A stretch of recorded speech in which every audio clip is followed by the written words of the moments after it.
드디어 마지막 강의까지 오시느라고 참 고생이 많으셨습니다. 오늘 6강 바로 들어가기 전에 저희가 한번 1강부터 5강까지를 간단하게 우리 복습한 후에 우리 마지막 6강으로 들어가면 좋을 것 같습니다.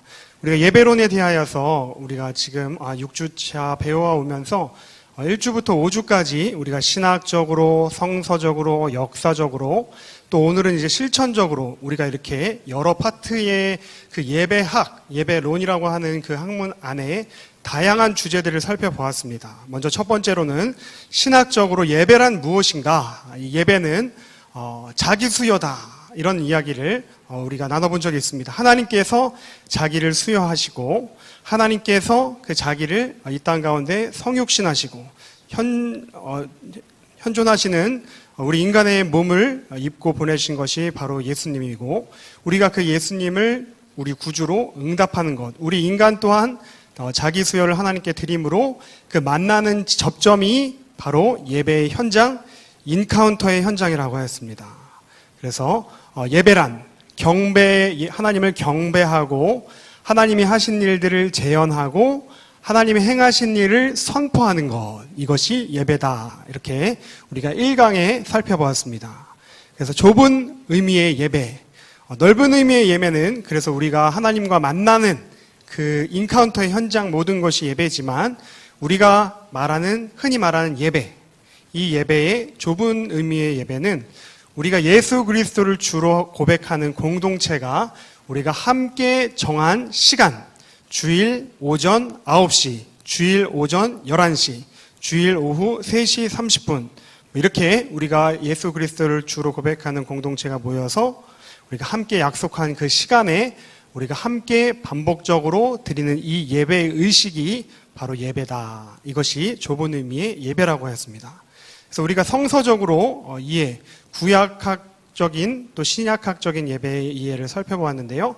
구약에서는 두 가지의 큰 메인스트림의 예배의 신학이 있다고 하였습니다. 첫 번째는 제사장 중심이고 성전 중심이고 이것을 에스겔을 대표자로 하는 이러한 신학이 있는 반면에 또 다른 한 줄기는 바로 회중, 고아와 과부와 객과 나그네를 섬기는 그 회중 가운데 있는 사람들을 돌보는 또 회당을 중심으로 모이는 그리고 이렇게 드려지는 그 예배, 예레미야를 대표적으로 하는 선지자로 손꼽을 수 있는 그 신학이 구약 성경에 있는 두 번째 예배의 흐름이라고 하였습니다. 신약에 들어와서는 어떠한 예배 신학이 있는가? 그래서 바로 예수 그리스도께서 구약의 그런 희생 제사를 대체하셨다. 이렇게 이야기하면서 삶을 통해 예배하는 신학. 그래서 Liturgy of Life. 우리의 삶으로 드려지는 예배가 진정한 예배이다. 이것이 신약 가운데 여러 성경에 걸쳐서 누누이 이야기하는 것을 우리가 살펴보았습니다. 역사적으로 우리가 이런 말이 있습니다. 역사를 잊은 민족에게는 미래란 없다. 이런 명언이 있죠. 우리의 이 장로교 예배의 뿌리, 우리의 예배가 어디로부터 왔는가? 그래서 이 예배 교회의 그 거슬러 뿌리를 올라가면 초대교회, 이제 예수님이 부활 승천하신 후에 이제 초대교회, 이렇게 12 제자들을 중심으로 만들어졌던 예루살렘 공동체부터 시작해서 이제 로마에 의해 기독교가 공인되기 이전까지를 이제 초대교회라고 하였습니다. 초대교회의 그 예배의 신학은 역시 신약 성경의 예배의 신학과 동일하게 Liturgy of Life, 삶으로 예배하는 그러한 신학이 초대교회의 신학이었습니다. 근데 중세로 넘어와서 이것이 이제 변질되면서 암흑기로 갔다고 하였는데 중세를 관통하는 신학은 바로 성전 중심의 신학으로 돌아갔던 그런 특징이 있었습니다. 그래서 이런 중세 시대에 또 예배적인 그러한 형식이나 교회 건물이나 스테인 글라스나 양식이나 이런 것들은 화려해졌지만 실제로 그 안에서는 이해할 수 없는 라틴어 성경을 가지고 또 죽은 성인들을 이교도적인 미신적인 이런 요소들이 들어와서 중세 교회의 예배는 암흑기였다. 이렇게 우리가 살펴본 적이 있습니다. 그래서 이러한 암흑기를 개혁하기 위해서 우리가 잘 알고 있는 마르틴 루터를 대표로 해서 종교개혁이 일어났습니다. 그래서 종교개혁은 바로 우리가 초대교회로 돌아갑시다. Liturgy of Life. 거기에다가 플러스 이해할 수 있는 예배로 우리가 드립시다. 그래서 종교개혁 이후에는 이제 각자 모국어로 이 성경이 번역되고 예배도 이해할 수 있는 언어로 설교도 들려지게 되고 그렇게 변하게 되었습니다. 이 종교개혁 이후에 이제 우리 장로교회의 흐름이 어떻게 변천하게 되었는가? 바로 그것은 청교도를 빼놓을 수 없다고 했습니다. 그래서 영국에서의 청교도는 종교개혁은 계속되어야 한다. 그래서 이 정도의 종교개혁으로는 충분하지 않다. 그래서 그들이 이 메이플라워 호를 타고 미국에 가서 건국한 나라가 미국이었고 그 미국에 이제 이 청교도 신앙으로 이제 건립된 나라가 이 미국입니다. 그래서 그렇게 청교도들이 신앙을 시작하다가 이제 이 미국 안에 여러 가지 대각성 운동이라든지 개척지 예배라든지 또 여러 가지 이런 운동들이 일어나면서 회심과 대영적 부흥이 일어나게 됩니다. 그래서 청교도 색깔과는 조금 다르게 개인 중심적이며 또 체험 중심적인 이러한 예배의 흐름들이 이 미국 교회 안에 들어오게 되는데 이러한 개인의 체험 중심 또 영적인 이러한 만족을 추구하는 예배 이러한 흐름들이 그 미국 교회에 있었습니다. 그래서 이러한 흐름들을 가지고 이제 한국 교회의 장로교가 세워지게 된 것은 바로 외국에서 온 선교사님들에 대한 영향이라고 했는데 우리나라의 교회가 세워지게 된 것도 크게 두 개의 흐름이 있다고 했습니다. 첫 번째는 만주를 중심으로 한 이러한 교회로부터 흐른 전통이 하나 있었고 또 하나는 미국 선교사님이 우리나라에 들어오시면서 우리에게 전해준 그 선교적인 흐름이 또 하나의 우리의 근간을 이루게 된 장로교회 예배의 그런 주된 그런 형식이 되었습니다. 그렇지만 이렇게 외국에서 선교사님들이 우리에게 그 복음을 전해주시고 또 우리가 이 예배를 우리 것으로 받아들이면서 우리 고유한 문화를 이 안에 또한 녹여내서 우리가 만들어진 것이 예배라고 했습니다. 그래서 지난주에 우리가 살펴본 주여 삼창이라든지 또 철야기도, 통성기도, 또 우리 새벽기도 이런 부분들은 우리 한국인들만이 갖고 있는 그러한 DNA, 그러한 저력들이 우리 한국인의 정서와 맞물려서 이 예배를 형성하게 된 그러한 것이었다고 이야기를 드렸던 적이 있습니다. 그래서 오늘은 이제 실천적으로 이제 이 강의를 마무리하면서 우리가 이 예배에 대한 부분을 어떻게 그렇다면 우리가 드리는 것에서 적용할 수 있을까? 그래서 오늘은 이 실천적인 부분에서 우리가 교회력, 시간과 공간과 교회력에 대해서 살펴보았는데 오늘은 마지막으로 예배, 특별히 찬양의 영역에 대해서 살펴보기를 원합니다. 그래서 예배학 6강, 예배와 찬양의 능력 시작하도록 하겠습니다.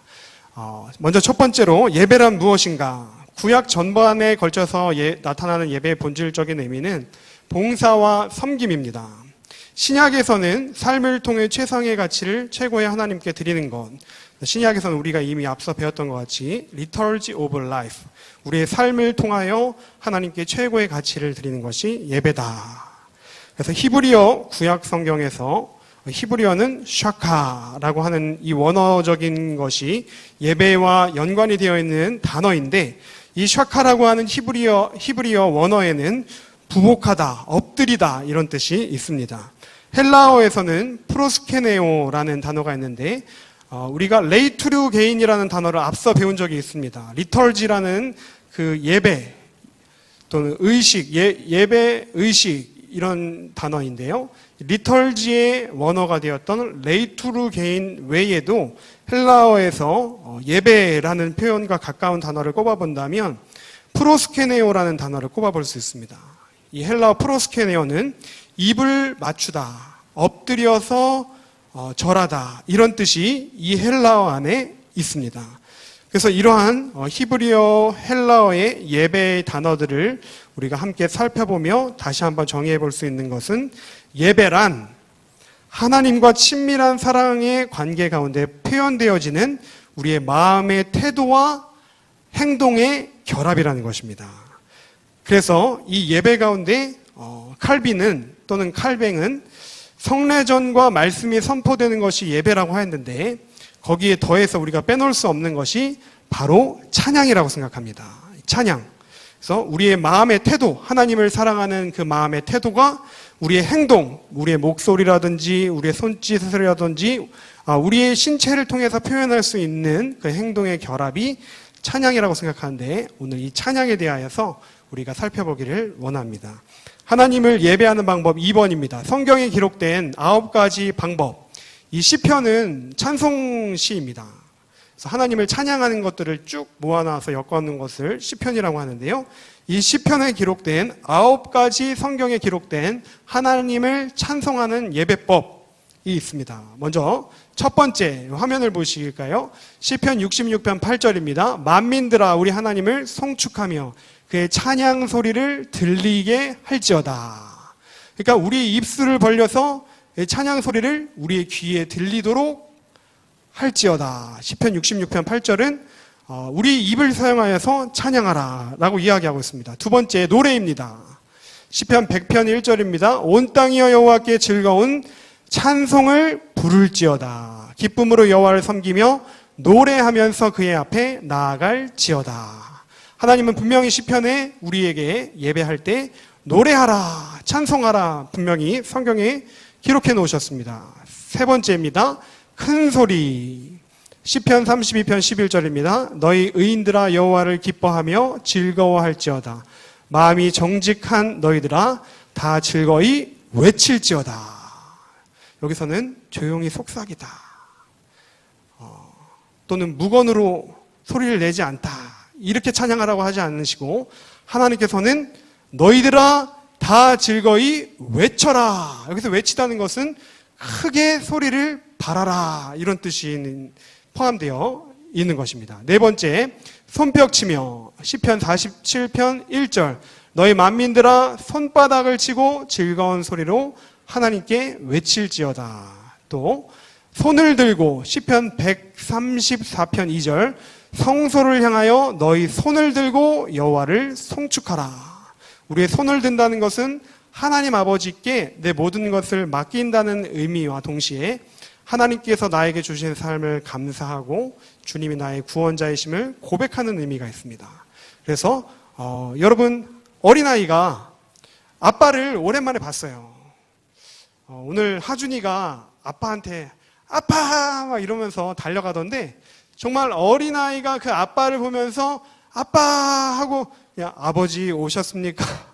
이렇게 인사하는 거하고 아빠 하면서 손을 벌리면서 달려가는 거하고 누가 더 사랑스럽겠습니까? 하나님 보시기에도 우리가 손을 들고 찬양하라. 하나님께 예배하는 방법 가운데 손을 드는 것 분명히 기록된 하나님을 예배하는 방법입니다. 그 다음 악기로 찬양하라. 나팔 소리로 찬양하라. 비파와 수금으로 소고로 현악과 퉁소로 재금으로 찬양하라. 시편 150편 3절에 나타나 있습니다. 또 일어나서 찬양하라. 시편 134편 1절 보라 밤에 여호와의 성전에 서 있는 여호와의 모든 종들아 여호와를 송축하라. 예, 저희도 축도하기 전에 예배 끝날 때 다 같이 일어나서 우리 함께 찬양하지 않습니까? 그렇죠?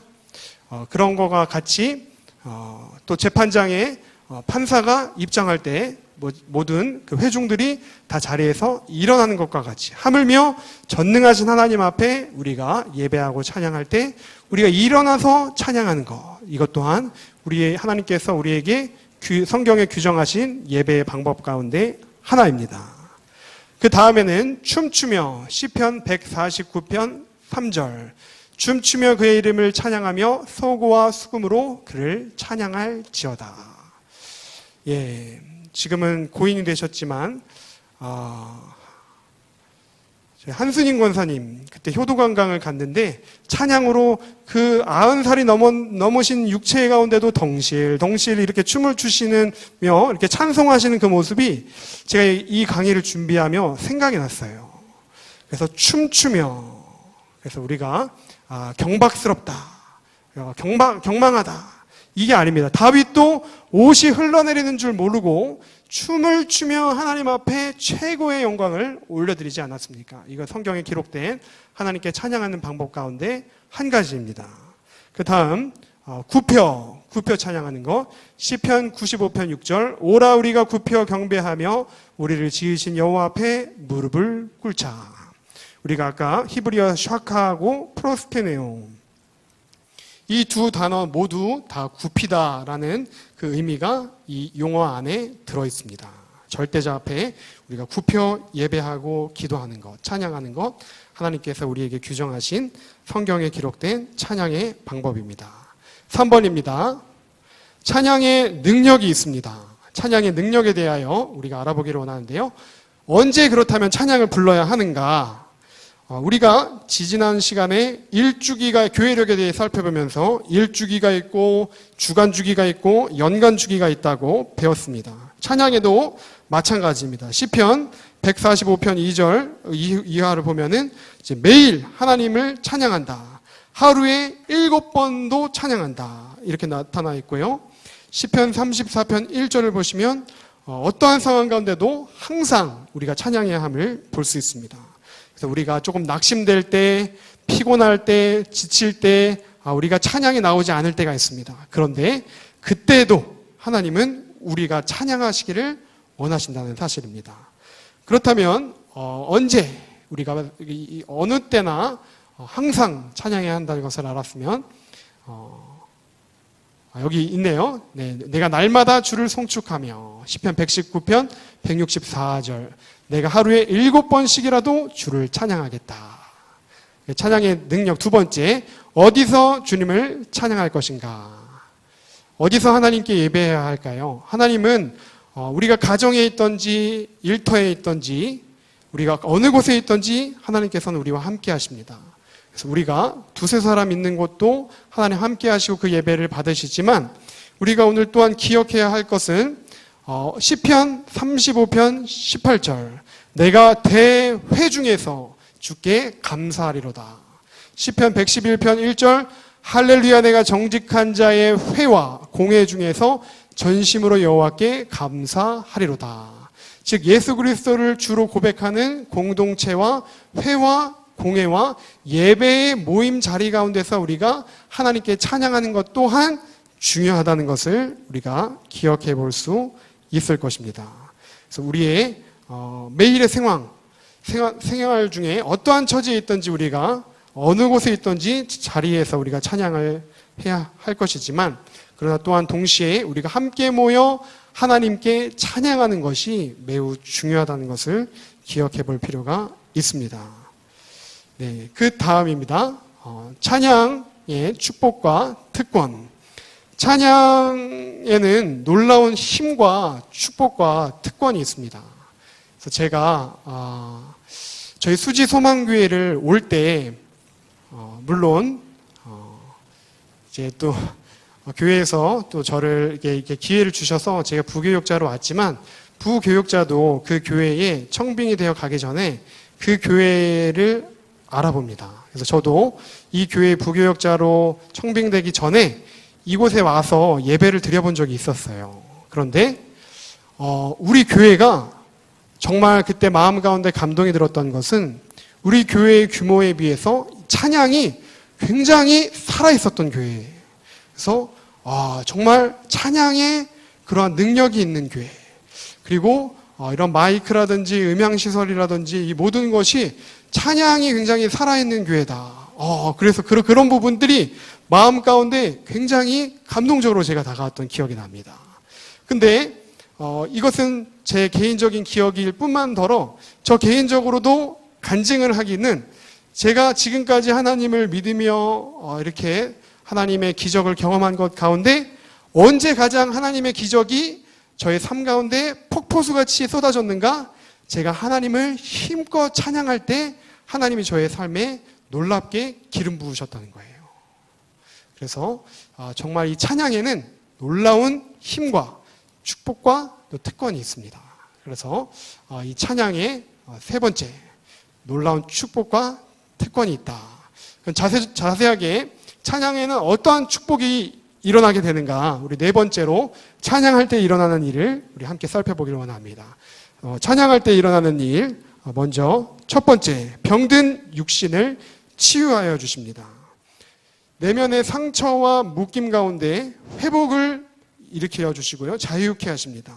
대표적으로 이스라엘의 첫 번째 왕이었던 사울 왕이 악신이 들리게 되었을 때 그 사울 왕이 요청하였던 것은 다윗에게 그 수금, 하프라고 하죠, 이 악기를 통하여서 하나님께 찬양을 하도록 부탁한 적이 있습니다. 그랬을 때 이 다윗이 하나님께 찬양하는 그 찬양 소리를 들었을 때 사울 왕을 묶고 있었던 악신이 떠나가는 그러한 장면이 성경에 기록되어 있습니다. 찬양은 능력이 있습니다. 우리의 병든 육신을 치료할 뿐만 아니라 우리의 내면의 상처와 아픔을 치료하기도 합니다. 또 우리의 묶인 것을 자유케 하기도 하고, 매우 우리가 상심해 있다가도 교회에 와서 예배를 드릴 때, 찬양을 드릴 때, 또 우리가 그 찬양 가운데 임하시는 주님을 느낄 때 우리의 영이 풀어지게 되고 육신이 회복해야 되는 능력이 이 찬양 가운데 있다는 것입니다.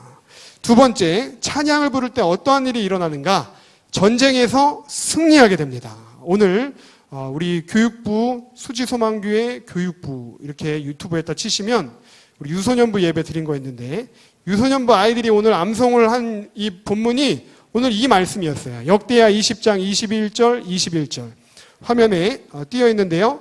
백성과 더불어 의논하고 노하는 자들을 노래하는 자들을 택하여 거룩한 예복을 입히고 군대 앞에서 행진하며 여호와를 찬송하여 이르기를 여호와께 감사하세 그의 인자하심이 영원하도다 하게 하였더니, 그 노래와 찬송이 시작될 때에 여호와께서 복병을 두어 유다를 치러 온 암몬 자손과 모압과 세일산 주민들을 치게 하심으로 그들이 패하였으니, 우리가 찬송을 부를 때 하나님이 우리에게 승리를 주신다는 것입니다.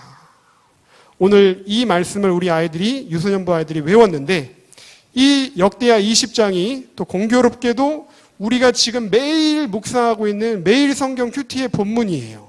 그렇죠? 그래서 이 지금 여호사밧 왕이 지금 이 왕이 전투를 벌이려고 하는데 지금 연합군과 전투를 벌이고 있습니다. 한 나라만이 아니라 암몬과 모압과 에돔 3개국이 연합하여서 전투를 벌이는데, 지금 모든 병사를 무장시켜도 부족한데 그 중에서 가장 최전방에 내세운 부대가 어떠한 부대였는가? 바로 찬양하는 부대였다는 것입니다. 그래서 하나님을 찬양하는 부대, 하나님을 찬양을 하는 그 순간 병사들이 하나님의 도우심을 힘입어 3개국 연합국의 공격을 퇴치하는, 그렇게 승리를 주신 그 성경의 대표적인 그 본문이 역대하 20장입니다. 그 다음에 세 번째로 찬양을 부를 때 갇힌 자를 자유케 하십니다. 바울과 실라가 감옥에, 빌립보 감옥에 착고에 차여서 갇혀 있었을 때 그들이 감옥에서 했었던 것은 신세를 한탄하거나 자신이 자살을 시도하거나 죽음을 기다리는 것이 아니었습니다. 바울과 실라가 했던 것은 바로 하나님을 찬양할 때, 그때 옥문이 흔들리고 지진이 일어나며 착고가 풀렸더라. 할렐루야. 그래서 우리가 찬양을 할 때 어떻게 하시는가? 우리의 상황 가운데 갇힌 자를 자유케 하신다는 거예요. 경제적으로 갇혀있고, 관계적으로 갇혀있고, 예배적으로 갇혀있고, 여러 가지 우리의 마음 가운데는 매여있고 닫혀있고 갑갑한 일들이 많이 있는데, 이럴 때 우리가 바로 이 갇혀있는 것을 결박을 해제하는 것, 그것은 찬양의 그 열쇠가 있다는 것입니다. 그래서 찬양, 그 다음에 이 찬양을 할 때 어떻게 되는가? 우리가 찬양을 하게 되면 와, 이렇게 좋은 찬양을 우리가 함께 불렀으면 좋겠다. 그래서 다른 나라 사람들에게도 이 하나님을 선교하고 싶은 마음이 들게 됩니다. 그래서 우리가 정말 각 나라와 방언들 가운데, 족속들 가운데 하나님께서 영광 받으실 수 있도록 우리가 선교하고자 하는 마음이 바로 이 찬양을 할 때 일어나게 됩니다. 각 나라와 족속과 백성과 방언이 하나님을 예배케 되는 것. 각 나라의 언어로 서로의 다양한 목소리를 가지고 하나님을 찬양하는 것. 하나님 보시기에 얼마나 기뻐하시겠습니까? 우리가 하나님을 예배할 때에 하나님의 마음을 알게 됩니다. 우리가 하나님을 찬양할 때에 우리가 하나님의 마음을 알게 됩니다. 그때 이렇게 우리와 같이 찬양하지 못하고 예배하지 못하고 우상을 섬기며 우상의 그늘 아래 죽어가고 있는 영혼들을 긍휼히 여길 수 있는 마음을 하나님이 찬양을 부를 때 우리 마음 가운데 부어주신다는 것입니다. 그래서 잃어버린 영혼을 향한 안타까운 마음을 우리에게 주시고 선교의 영역으로까지 우리가 마음이 나아가는데 바로 이 찬양의 영역이 있다는 것입니다. 네 번째입니다. 하나님이 찾으시는 사람. 하나님이 찾으시는 사람은 어떤 사람일까요? 키가 큰 사람, 가진 것이 많은 사람, 많이 배운 사람, 이러한 사람을 하나님이 찾으실까요? 하나님이 찾으시는 사람은 진정한 예배자라고 생각합니다. 우리가 예배론을 공부하는 목적, 우리가 하나님이 찾으시는 진정한 예배자가 되기 위함입니다. 하나님이 우리 인간을 창조하신 목적, 이사야 43장 21절은 이렇게 말씀합니다. 이사야 43장 21절입니다. 이 백성은 내가 나를 위하여 지었나니 나의 찬송을 부르게 하려 함이니라. 하나님이 우리를 지으신 그 존재의 목적의 이유가 무엇이냐면 우리가 우리의 탑을 높이 쌓기 위해서 하나님이 우리를 지으신 것이 아니라 바로 우리를 통하여 하나님을 찬양하는 그 찬송을 듣기 위하여 우리를 만드신 것이 인간의 제1되는 목적이라는 것입니다.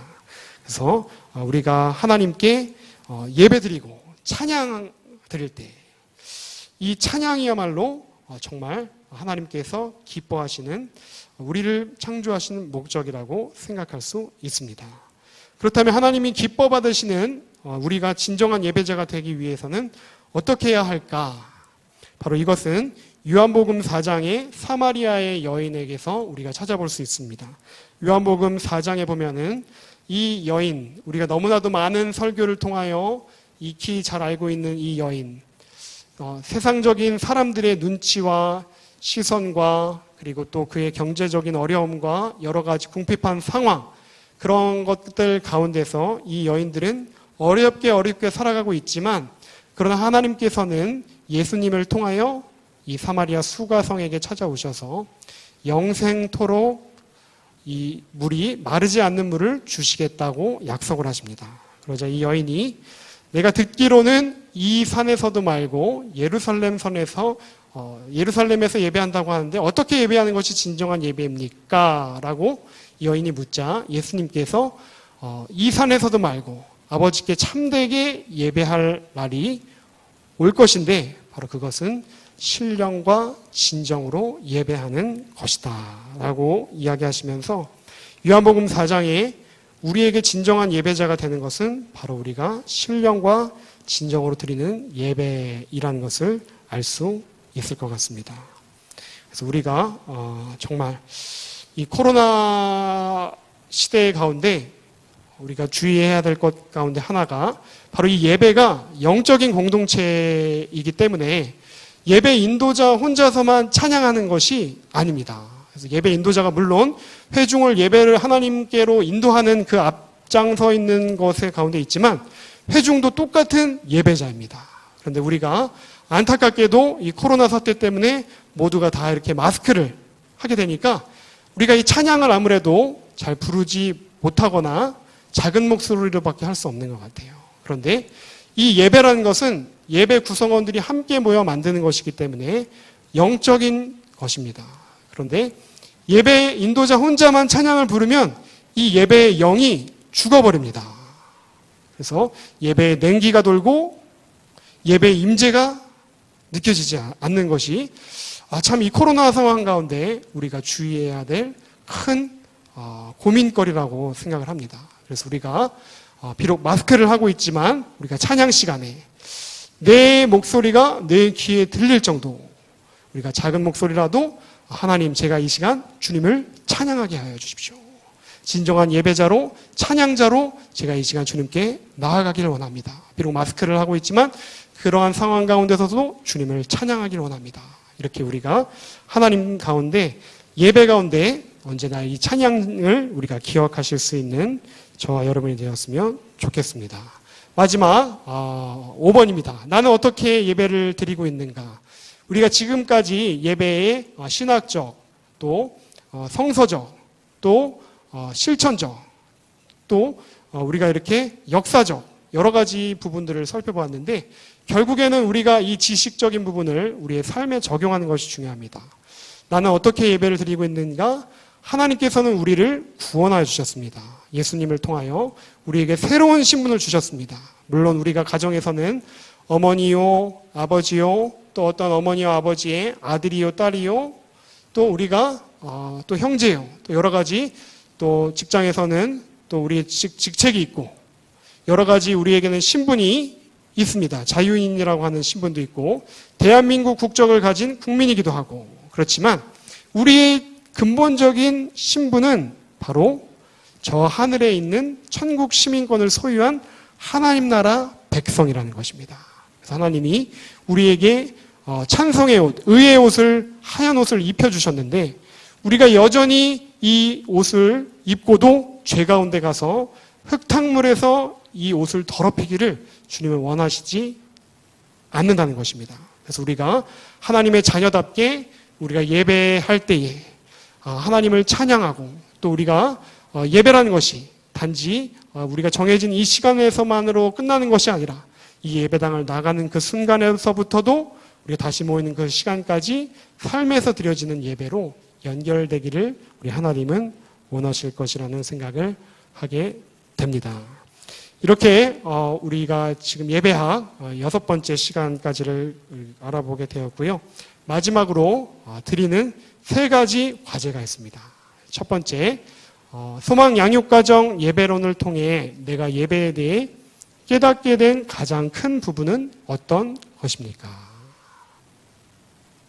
우리가 예배론을 6주간 배웠는데, 이 예배론을 통하여 내가 깨닫게 된 부분을 한번 이렇게 글로 적어보는 것, 의미가 있을 것 같습니다. 두 번째, 예배론을 통해 깨닫게 된 부분을 어떻게 삶 속에서 실천할 수 있을지 고민해보는 시간을 가져보았으면 좋겠습니다. 마지막 3번째, 우리 교회의 예배가 더 성숙하게 세워져 가는데 내가 할 수 있는 일은 무엇이 있을지 고민해 보았으면 좋겠습니다. 이렇게 우리가 이 3가지 드리는 이 마지막 과제를 한번 댁에 가셔서 잘 고민해 보시고 적어 보시고, 예배론을 통하여 우리가 배운 것들을 우리의 삶에서, 매주 주일 예배에서, 가정에서, 또 일터에서 이렇게 우리가 하나님께 예배하며 나아간다면 하나님이 더 기뻐하시는, 더욱더 하나님께 가까이 다가가는 그런 진정한 예배자가 되지 않을까, 그런 생각을 하며 본 강의를 마치려고 합니다. 이렇게 6주간의 시간 동안 또 하나님께서 주시는 은혜로 이렇게 이 예배론, 이 강의하는 시간은 매우 짧은 것 같지만 이것을 또 하기 위해서는 책을 봐야 되고 강의를 준비해야 되고 또 자료를 만들어야 되는데, 이것이 또 우리 교회의 얼굴이기도 하기 때문에 제가 또 엉뚱한 이야기를 하거나 또 잘못하면 안 되기 때문에 이게 또 준비 가운데도 많은 시간이 필요한데, 그 가운데서도 정말 하나님의 은혜 주셔서 잘 마무리할 수 있게끔 그런 은혜를 주신 주님께 영광을 돌려드립니다. 또한 담임 목사님의 목회 철학, 이 소망 양육가정, 이 예배론, 또 기독론을 또 이렇게 코로나 상황 가운데서도 함께 은혜 나눌 수 있게 해주셔서 감사드리고, 또 이렇게 PPT 화면, 이게 사실 제 아내 주영 사모가 만들어준 겁니다. 그래서 남편 도와주느라고 이렇게 영상 자료를 만들어준 주영 사모에게도 감사의 인사를 전합니다. 이렇게 예배론을 마치고 제가 기도하고 찬송하고 담임 목사님 축도로 예배를 마치도록 하겠습니다.